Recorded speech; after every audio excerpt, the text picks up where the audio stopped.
რა ღირს ხვიჩა კვარაცხელიას ყველაზე ძვირადღირებული ჩანთა ჰერმეს ბირკინი, რომელიც საზოგადოებაში განხილვის თემად იქცა.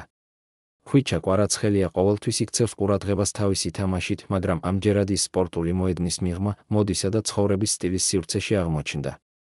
ქართველი ფეხბურთელი, რომელიც ეროვნული ნაკრებისა და პარის სენ-ჟერმენის შემადგენლობაში თავისი ბრწყინვალე თამაშითა და შთამბეჭდავი მიღწევებით მთელი მსოფლიოს გულშემატკივრების გულებს იპყრობს, ახლა უკვე ფეშენ ჰედლაინებშიც მოხვდა. მიზეზი გახდა მისი გამოჩენა ჰერმეს ბირკინ ჩანთით, რომელიც მსოფლიოს ერთ-ერთი ყველაზე ძვირადღირებული და ეკონეკ აქსესუარია. ჰერმეს ბირკინ მოდის სამყაროში არა მხოლოდ ჩანთა, არამედ სიმბოლოა.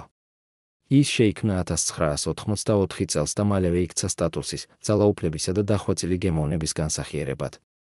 ეს ჩანთა ხელით მზადდება ფრანგულ სახელოსნოებში და თითოეულ მოდელზე მუშაობა ოსტატებს კვირები ან თვეებიც კი უხდებათ. სწორედ ამიტომ ბირკინი მხოლოდ აქსესუარი კი არა, ინვესტიციაცაა, რომლის ფასი $10,000-დან იწყება და იშვიათ მოდელებში $100,000-ებსაც აღწევს. როდესაც სპორტის ვარსკვლავი მსგავსი ჩანთით ჩნდება, ეს ერთგვარი გზავნილია, რომ მისი ადგილი მხოლოდ მოედანზე კი არა, მაღალი მოდის სამყაროშიც არის. ჰერმეს ბირკინ 40, ეს არის ერთ-ერთი ყველაზე მოთხოვნადი მოდელი მამაკაცებში. ასეთი ჩანთა იყიდება აუქციონებზე ან ვესელ პლატფორმებზე და ფასი საშუალოდ 15,000-25,000 ფარგლებშია, მაგრამ იშვიათ შემთხვევაში შეიძლება ბევრად უფრო მაღალიც იყოს.